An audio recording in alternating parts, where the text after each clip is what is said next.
인생은 타이밍이란 말 혹시 들어보셨습니까? 인생이 타이밍이다 라는 말을 요즘 신조어로 말하자면 낄끼 빠빠, 낄 때 끼고 빠질 때 빠져야지 그 눈치도 없냐. 그래서 사회생활을 하려면 낄 때 낄 줄 알고 빠질 때 빠질 줄 아는 타이밍을 정확하게 보는 시야가 필요하다라는 이야기들이 우리 가운데 널리 퍼져 있는 이야기입니다. 미래학자라고 불려지는 학자들 중에 다니엘 핑크라고 이야기하는 한 학자가 몇 년 전에 쓴 책이 있습니다. 그 책이 언제 할 것인가, 한국어로 번역된 책에는 when이라는 영어 단어가 크게 써 있고 언제 할 것인가 라는 책이 쓰여져 있는데요, 이 미래학자가 뭐라고 이야기하냐면 외부적인 환경 말고 모든 인간에게 통용되는 내부적인 생체 시계가 있다라는 거예요. 그래서 특별히 어떤 질환이 있거나 문제가 있지 않는 한 대부분의 사람들은 그 인간으로서 부여되는 생체 리듬, 생체 시간에 맞춰서 활동들을 하는 게 훨씬 더 능률적이다라는 이야기를 하고 있다라는 거죠. 그래서 이 사람이 말하는 생체 시계가 어떤지 제가 한번 살펴보았습니다. 인간의 집중력이 가장 탁월하게 올라가기 시작하는 시작점을 오전 7시부터 올라가는 시점이다 라고 이야기를 해요. 7시부터 서서히 올라갑니다. 오전 11시 정도에 정점을 찍습니다. 그러다가 이제 다시 내려가는 거죠. 오후 3시까지 내려갑니다. 오후 3시가 되면 바닥, 이 가장 최저점을 또 찍는 거죠. 그리고 다시 올라가기 시작합니다. 그래서 5시에서 6시, 6시 전후로 해가지고 다시 이렇게 고점을 올라가는 것. 그래서 이 하루에 16시간을 활동하고 나머지 시간을 수면을 하는 기본적인 인간의 생체 리듬이라고 생각을 했을 때 최고점이 11시, 그리고 이제 저녁 한 6, 7시 정도다라고 이야기를 하는 것을 보게 되었습니다. 그러니까 이 사람이 얘기하는 건 집중력과 분석력이 필요한 일은 오전에 11시 전에는 끝내놓으라는 거예요. 그게 아니라 오후에 하려고 할 때는 오후에는 이제 그런 부분보다는 루틴한 일들, 생각 없이 할 수 있는 일반적인 일들을 하는 게 낫지, 괜히 오후에 머리 쓰려고 하다 보면은 오히려 될 것도 안 된다. 우리가 미래에 적합하게 역량을 발휘하지 못하는 이유는 어쩌면은 인간의 하루 타이밍을 일해야 될 때 놀고 놀아야 될 때 일하는 것이기 때문일 수도 있다라는 게 이 책의 이야기였습니다. 성도 여러분께서는 오전 11시까지 뭐 하고 계시나요? 오전 7시부터 제가 한번 상상을 해보았습니다. 일단 7시에 대부분 정신없이 일어나겠죠. 그래서 막 말짱한 정신으로 이때 내 인생의 피크점이다, 고점이 시작된다라는 기대감으로 시작되기보단 알람 소리 막 어떻게 꺼야 될지 모르는 상태로 몽롱하게 시작을 할 때가 있습니다.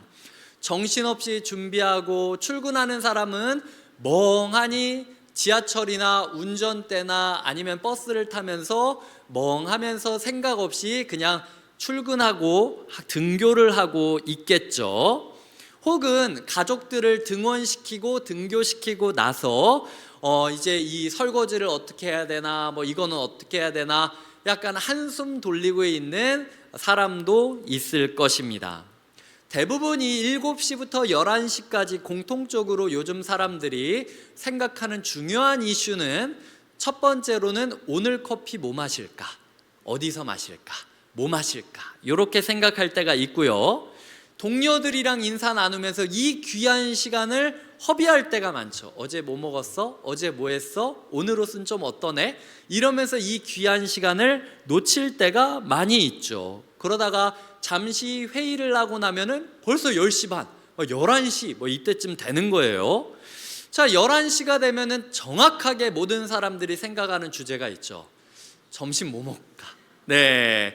이렇게 우리의 인생에 오늘 하루의 고점을 날려먹고 있는 게 우리의 인생이 이렇게 가장 어려워지고 있는 이유다. 이 학자가 지금 이렇게 얘기를 하고 있는 거죠. 그리고 나중에 보면은 이제 오후에 최고점에 우리가 무슨 이야기를 또 합니까? 퇴근하고 뭐 할까? 퇴근 생각만 하다가 또 그 중요한 시기를 넘길 때가 많이 있다라는 거죠. 남들이 그렇게 한다고 그 타이밍에 너의 인생을 맞추지 말아라. 이게 그 학자가 얘기하는 거예요. 일반적으로 네가 그렇게 살았다고 그 타이밍이 그래야 될 타이밍이라고 생각하지 말아라. 노닥거릴 때가 아니다. 커피 뭐 마실지 고민할 때가 아니다. 점심 메뉴 그게 뭐가 중요하냐. 하루에 있어서 가장 집중력이 강대화될 수 있는 시기가 그때이기 때문에 그 순간 뭘 하는지가 중요하다. 우리가 생각하는 타이밍과 이 미래학자가 제시하는 하루의 사이클이 조금은 다르다라는 것을 제가 이 책을 보면서 보게 되었습니다. 오늘 보면은요, 예수님의 타이밍은 어땠을까요? 오늘 우리가 읽은 본문은 예수님이 세례를 받고 시험을 받으신 다음에 공식적으로 나팔을 불면서 사역을 시작하시는 시간입니다. 마가복음은 마치 뉴스 헤드라인이 딱 올라가듯이 육하 원칙에 따라서 담백하게 예수님의 사역이 시작했음을 선포하고 있습니다. 먼저 언제? 요한이 잡힌 후에 어디서? 갈릴리에 오셔서 무엇을? 하나님의 복음을 왜? 때가 찼고 하나님의 나라가 가까이 왔으니 어떻게? 회개하고 복음을 믿으라. 다시 이야기 드릴게요. 언제? 요한이 잡힌 후에 어디서? 갈릴리에 오신 후 무엇을? 하나님의 복음을 왜? 때가 찼고 하나님의 나라가 가까이 왔으니 어떻게? 회개하고 복음을 믿으라. 군더더기가 없어요, 말씀에. 그냥 뉴스 기사 올라오듯이 빠방 하고 이렇게 누르면서 예수님의 사역을 시작하는 것이 오늘 본문이 그리고 있는 예수님의 공식적인 사역의 첫 행보라는 것입니다. 제가 그런데 의아했던 건 과연 이게 적절한 타이밍이었나? 요한이 잡힌 후라는 언제라는 타이밍이 과연 적절했는가라는 생각을 해보게 되었습니다. 요즘 영화들은요, 영웅 혼자서 나오는 영화는 사실 흥행하기 어렵습니다. 최근에 나온 영화 한 편을 소개하자면 A라는 영화의 주인공이었던 한 사람과 B라는 영화의 주인공이었던 한 사람을 뜬금없이 같이 콜라보레이션을 해가지고 영화 주인공으로 투톱으로 세웁니다. 그 영화 가운데 수없이 많은 다른 영화의 주인공들이 들어갔다 나갔다 들어갔다 나왔다 만났다 헤어졌다 만났다 헤어졌다 수십 명들이 등장하게 만드는 게 그 영화의 주 내용이었어요. 그래야 흥행이 된다라고 생각하는 것이 영화의 내용이라는 겁니다. 요즘 시대의 내용이라는 거죠. 한번 이런 관점으로 지금 이 언제라는 게 적절한지 생각해 보겠습니다. 제가 질문 드릴게요. 만약 예수님이 세례 요한을 찾아오셔서 너 나랑 콜라보레이션 하자, 너 나랑 같이 사역하자, 12제자 중에 첫 번째가 세례 요한이 되어라. 아니, 신발끈 묶기도 자기는 감당치 못할 정도로 예수님을 존중하고 있었고, 예수님의 제자들이 예수님을 알아보기 전에도 예수님을 기다리고 있었던 사람이라면 첫 번째 제자로서 이보다 더 잘하는 사람이 어디 있겠습니까? 생각을 해보십시오. 만약 예수님이 세례 요한을 첫째 제자로 삼았다면요, 구질구질하게 3년 동안 제자들 닥달하고 사정사정하면서 가르칠 필요 없어요. 예수님이 세례 요한한테 지금 우리가 저쪽으로 갈 거야, 딱 세례 요한이 캐치를 하겠죠. 예수님 지금 이거 하러 가는구나. 그러면은 밑을 차차차착 이렇게 준비시켜주지 않겠습니까? 11제자 집합, 지금 예수님이 어디로 가신다고 하신다. 내가 봤을 때 이 말씀을 이루려고 가시는 거야. 정신 똑바로 차자. 이런 상황들이 있을 텐데 마음 잘 지켜야 된다. 이러이러한 얘기하지 마. 그리고 모르는 일 있으면 예수님한테 가서 괜히 혼나지 말고 나한테 와. 이런 선임 교육자가 있으면, 이런 선임 제자가 있으면 예수님 마음이 얼마나 든든하겠습니까? 그런데 예수님은 세례 요한과 함께 사역을 선택하기보단 세례 요한이 잡혀가고 난 다음에 사역을 시작했다는 거예요. 세례 요한이 잡혀가면 사람들이 어떤 마음이 들겠습니까?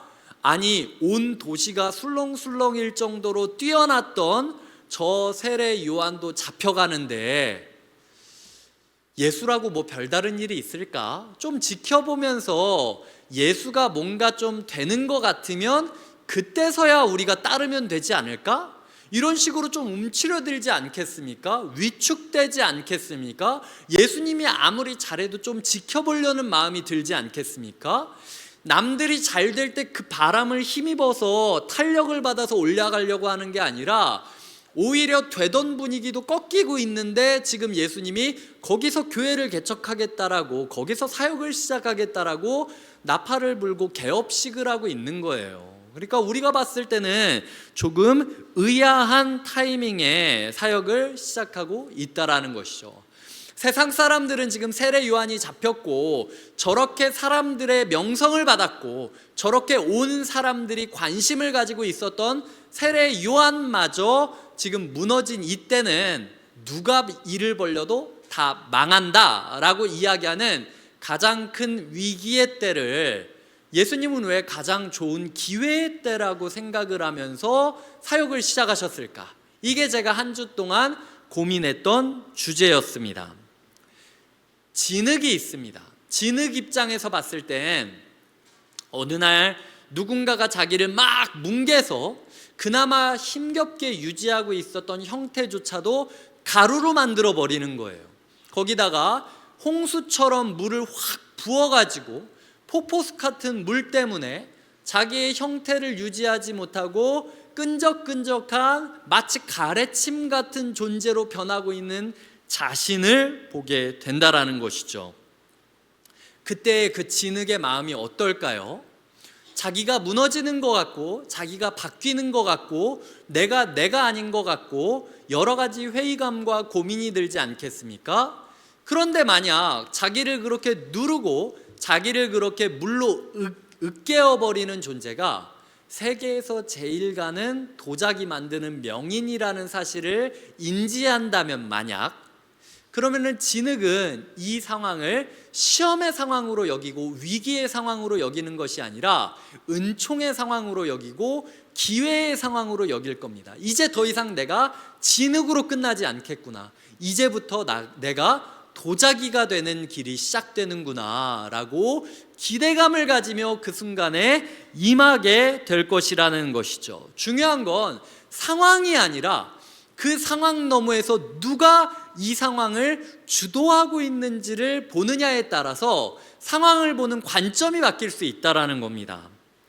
아기를 생각해 보겠습니다. 아기가 태어납니다. 그 아기가 태어나는 과정은 1년도 안 되는 짧은 과정이지만 아기의 입장에서 봤을 때는 그 1년도 안 되는 짧은 시간이 평생입니다. 아기가 평생 동안 어디로부터 영양분을 공급받습니까? 탯줄을 통하여 영양분과 산소를 공급받죠. 노폐물들을 어떻게 배출을 합니까? 탯줄을 가지고 이 배출을 하는 거죠.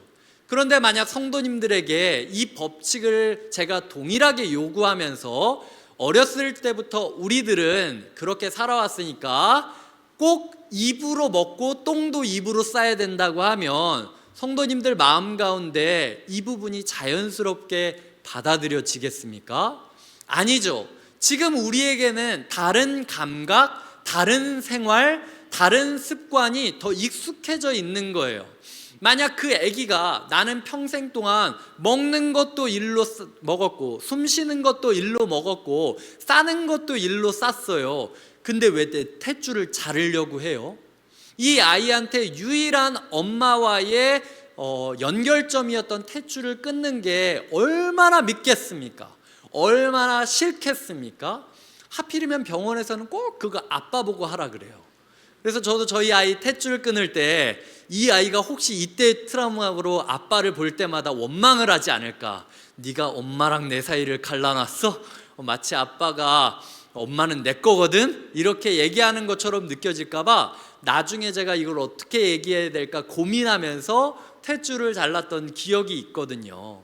하지만 이 탯줄을 자른다라는 상실보다 누가 이걸 자르라고 했는지가 더 중요하다라는 거죠. 의사가 자르라고 하니까 자르는 겁니다. 의학적으로 봤을 때 탯줄이 좋아 보여도 오랫동안 있으면 세균 감염이 될 수 있고 오히려 더 위험해질 수 있기 때문에 새 시대는 새로운 법칙이 필요하기에 이제는 탯줄을 끊고 눈을 뜨는 법을 배워야 되고 코로 숨 쉬는 법을 배워야 되고 입으로 먹는 법을 배워야 된다라는 것, 이것이 의사의 판단이었다라는 것이죠. 그렇기 때문에 그 아기에게 있어서 태어나서 가장 먼저 배우게 되는 것은 자기가 여태까지 경험했던 삶의 법칙보다 나보다 나를 더 잘 아는 누군가가 명령해주고 지도해주는 삶의 법칙을 따라 순종하고 결단하고 도전하는 법을 배워야 했던 것이 이 어린 아기가 이 사회 가운데 배워야 했던 첫 번째 법칙이라는 것입니다. 이스라엘이 이집트의 노예로부터 벗어나 사막을 여행하기 시작했습니다. 그렇다면 진흙에게는 도공이 있었고 어린아기에게는 의사가 있었다면 이들에게는 무엇이 있었을까요? 구름 기둥과 불 기둥이 있었습니다. 이스라엘 백성들은요, 자기가 가고 싶다고 가고 멈추고 싶다고 멈추는 삶이 아니었습니다. 낮에는 구름 기둥, 방에는 그 구름 기둥 속에 있던 불길이 가라고 하면은 어느 타이밍이든 짐을 싸고 텐트를 접어서 움직여야 했고, 그 구름 기둥과 불 기둥이 멈춰 있으면 내가 어떤 생각을 가지고 있더라도 멈춰야만 하는 것이 이스라엘이 배워야 했던 삶의 법칙이었다라는 거죠. 그들은 40년 동안 내가 바라보는 나의 타이밍이 아니라 하나님이 말씀하시는 하나님의 타이밍이 내가 이해하든 이해하지 못하든 우선시 되어야 할 것이라는 사실을 배워야만 했다라는 것이죠. 그렇기 때문에 우리에게 있어서 중요한 법칙 하나는 지금 누구의 타이밍을 맞춰서 살아가고 있냐는 거예요. 요번 한 주간 우리는 계속해서 선택해야겠죠.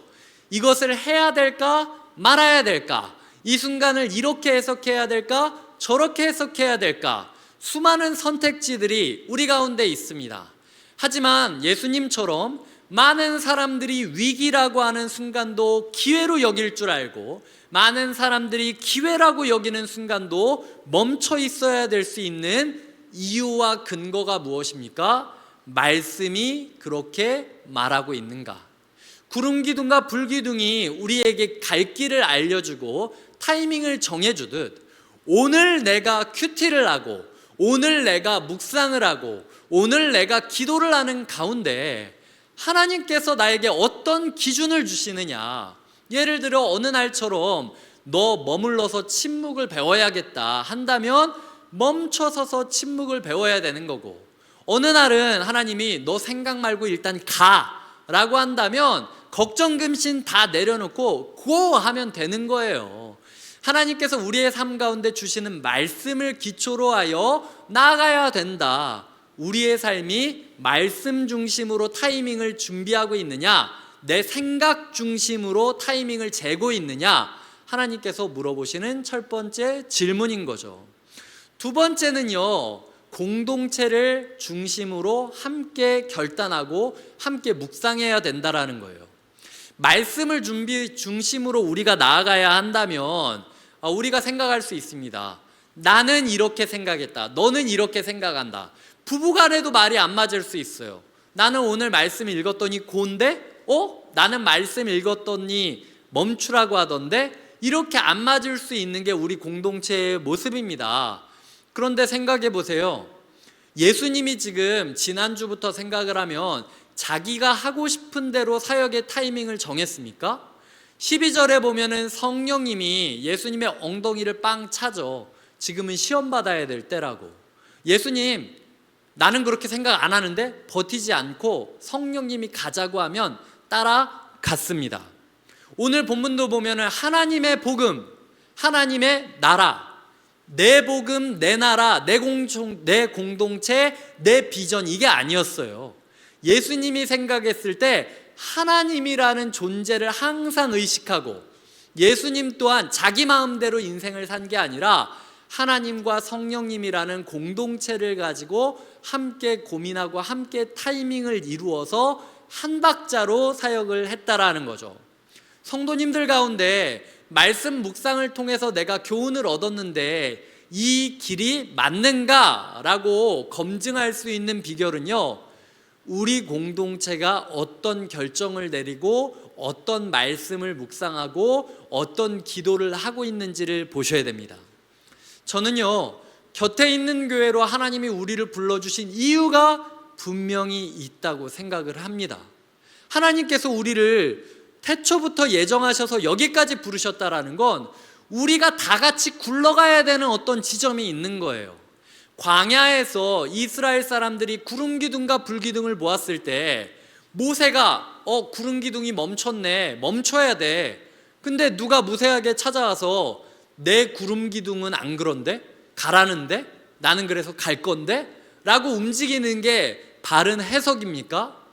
99%가 지금 머물러야 된다면 머물러야 되는 거예요. 99%의 공동체가 가야 된다면 짐 싸서 가야 되는 거예요. 개인주의 가운데 내 말씀만 하나님의 말씀이다라고 생각하는 것만큼 위험한 일이 없습니다. 하나님께서는 모든 말씀을 공동체에 주셨고 지금 이 순간 내가 이 공동체에 있는 것은 그 말씀을 같이 듣고 같이 합을 맞춰야 되기 때문이라는 거죠. 그렇기 때문에 잘 모르시겠다면 공동체에 물어보십시오. 아리까리하다면 공동체를 보시면서 함께 가시는 게 낫다라는 겁니다. 자, 첫 번째로 제가 말씀을 따라 걸어가야 우리의 인생의 타이밍이 바를 수 있다. 두 번째로는 공동체와 합을 맞춰야 우리의 인생의 타이밍이 바를 수 있다. 세 번째 이야기 드리고 싶은 것은, 아니 목사님 근데요, 꼭 우리가 공산주의처럼 공동체가 하자 그러면 뭐든지 다 해야 됩니까? 라고 생각할 수 있지 않습니까? 아닙니다. 예수님도 보면 안 그런 때가 있었죠. 근데 그 기준이 명확했다라는 거예요. 그게 뭐냐? 예수님께서는요, 지금 자기한테 유리한 선택지가 아니라 자기한테 불리한 선택지를 선택하고 있습니다. 성경 안에서 항상 하나님의 타이밍대로 살아갔던 사람은 자신에게 유리한 선택지를 선택했던 게 아니라 자기가 불리하고 자기가 외롭고 자기가 오해받고 자기가 핍박받는다라고 해도 하나님의 나라를 위해서 그 길을 걸어가야 된다라는 생각을 하고 걸어갔기 때문에 그 길을 걸어갔던 거예요. 만약 공동체와는 상관없이 내가 독단적으로 걸어가는 게 하나님의 뜻이다 확신하려면요, 자기 행복을 위해서 가는 거는 그거 아닙니다. 아무리 핑계 대봤자 그건 자기를 위한 이야기지 하나님 나라를 위한 선택은 아니라는 거예요. 하나님 나라를 위하여 손해볼 각오를 하고 오해받을 각오를 하고 핍박받을 각오를 하면서 가겠다. 세상 사람 이해 못해줘도요, 그 길이 맞는 겁니다. 박노해 시인이 첫 마음을 가졌는가 라는 시에서 이렇게 시구를 시작했습니다. 첫인상을 남길 기회는 단 한 번밖에 오지 않는다. 첫사랑의 떨림은 단 한 번밖에 오지 않는다. 첫 마음을 새길 시기는 한 번밖에 오지 않는다. 세상의 칭찬과 비난에 좌우되지 않고 고난과 역경 속에서도 포기하지 않고 무력한 일상 속에서도 나 살아있게 하는 그 첫 마음을 가졌는가. 예수님이 지금 이걸 알려주고 싶었던 거예요. 사역을 시작하며 남들이 봤을 때 가장 유리한 상황, 유리한 시점, 유리한 사람들과 인생을 시작했던 게 아니라 예수님은 세례 요한을 선택하기보다 가롯 유다를 선택하시면서 사역을 시작했다라는 거예요. 고난길을 택하면서 아무한테 이해받지 못하고 아무도 나를 알지 못하고 아무도 동행하지 못해도 그 길을 걸어가는 것이 하나님의 나라라는 사실을 알려주기 위하여 이 첫 마음을 알려줄 수 있는 시간은 이 첫인상, 이 첫 순간밖에 없다라는 확신을 가지면서 소탐대질하지 않으셨다라는 거죠. 순간의 이익과 유리함을 위해서 하나님 나라의 이 가치를 포기하는 일이 없도록 홀로 외로운 길을 향하여 걸어가셨던 것이 예수님이 요한이 잡힌 후에 사역을 시작하셨던 이유였다라는 것입니다. 이제 말씀을 맺겠습니다. 성도님들 삶 가운데 한 주 동안 많은 선택지들이 있겠죠. 그 선택의 기준을 어떤 기준으로 내리십니까? 내 편안함을 기준 삼으십니까? 사람들의 이야기와 판단을 기준으로 삼으십니까? 아니면 명확히 하나님의 말씀이 오늘 내가 이렇게 선택해야 된다라고 나침반이 되어서 이야기하고 있습니까? 이 선택이 나만의 착각입니까? 공동체 가운데 검증 받으셨습니까? 공동체와 함께 꿈꾸고 공동체와 함께 기도하고 공동체와 함께 소망하고 있습니까? 아니면 내 멋대로 신학에 빠져들어서 자기 마음대로 묵상하면서 합리화시키고 계십니까? 손해의 길로 들어가고 핍박의 길로 들어가신다면 혼자 그렇게 결심하셔도 괜찮습니다.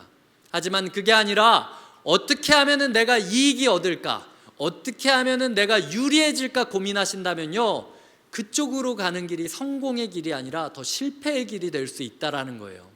서두에 이야기했듯 모든 사람들이 뭐 커피 마실까 노닥거리면서 아침 인사를 묻고 그리고 잠깐 회의하면서 마음을 모으자고 하는 그 시간이 인생에 있어서 가장 중요한 시간대라고 이야기하는 미래학자의 말을 따라 우리가 삶을 교정해야 되는 것처럼 우리의 순간 가운데 영적인 채널과 영적인 타이밍을 어떤 지도에 따라서 맞춰가느냐에 따라 우리의 인생이 전혀 다른 삶을 살아갈 수 있다는 것이죠.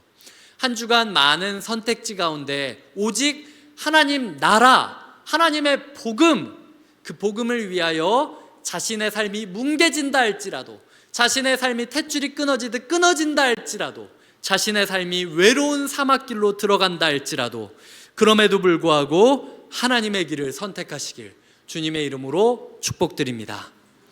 함께 찬양하며 나아가겠습니다. 오늘 우리가 다시 복음 앞에 라는 찬양을 부를 겁니다.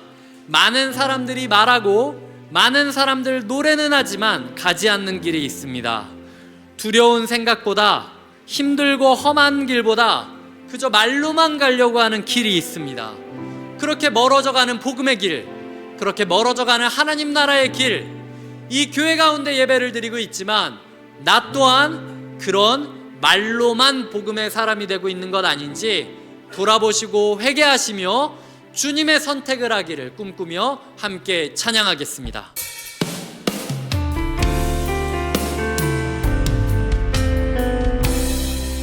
많은 이들 말하고 많은 이들 노래는 하지만 정작 가진 않는 길, 두려운 생각보다 많이 힘들고 험한 길보다 늦어 말로만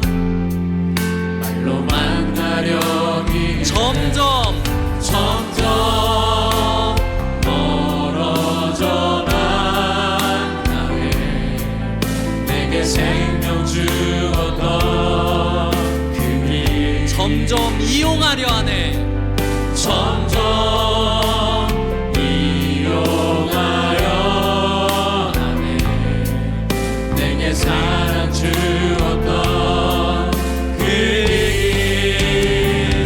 다시 복음 앞에 내 영혼 선해. 주님 만난 그때 나 다시 주님께 예배 드리며 다시 십자가에 처음부터 찬양하겠습니다. 많은 이들 말하고 많은 이들 노래는 하지만 정작 가지 않는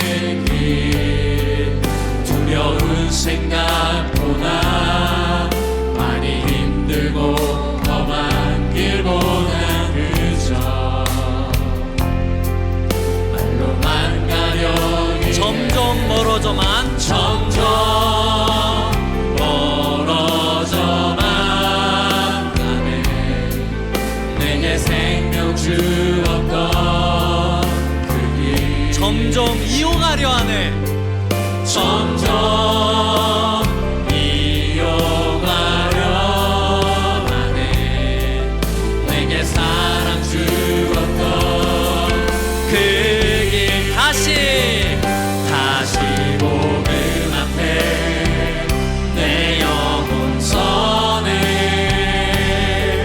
주님 만난 그때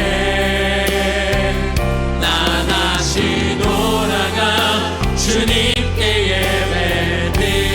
예배드리며 다시 십자가에 점점 멀어져만 가네. 점점 멀어져만 가네.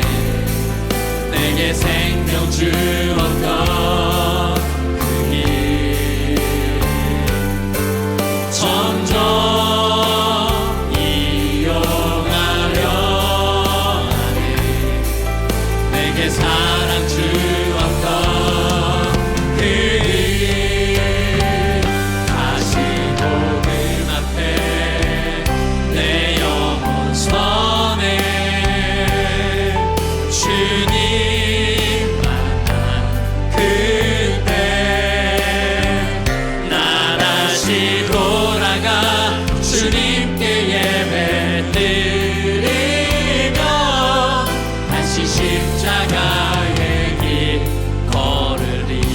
이 시간 함께 기도할 때 냉정하게 스스로를 돌아보며 점검하며 회개하겠습니다.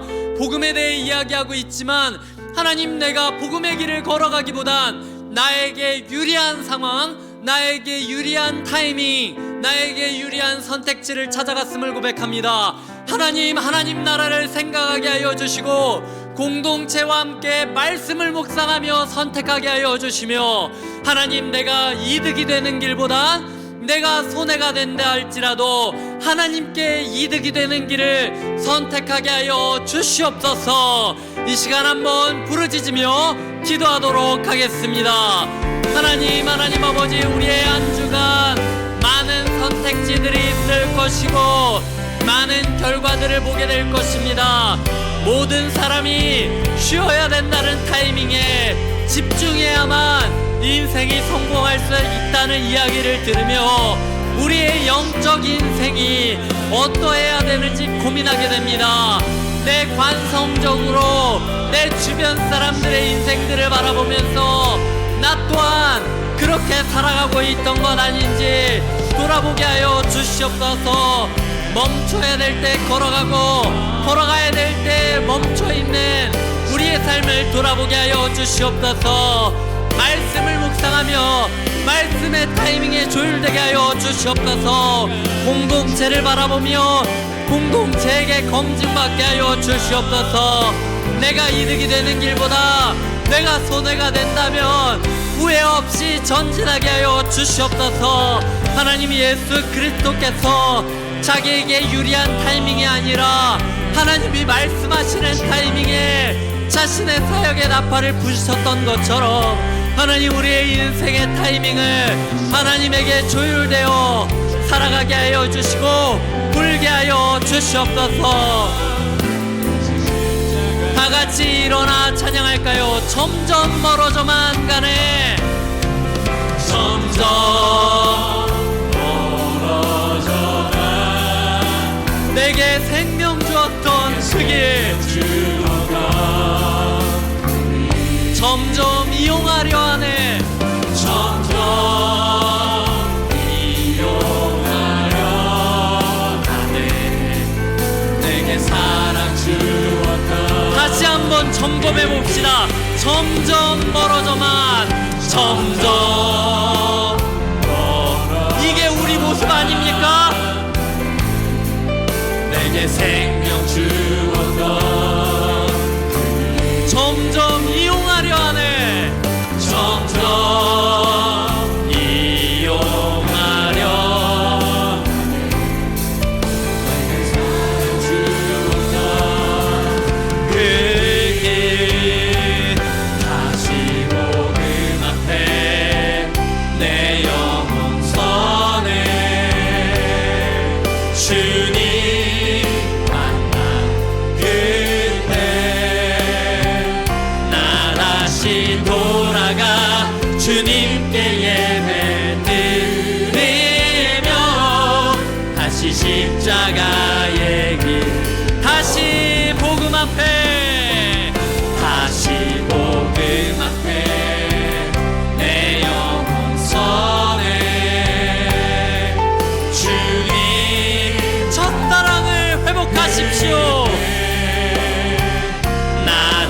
다시 돌아가 주님께 예배 드리며 다시 십자가의 길 걸을 나의 마음이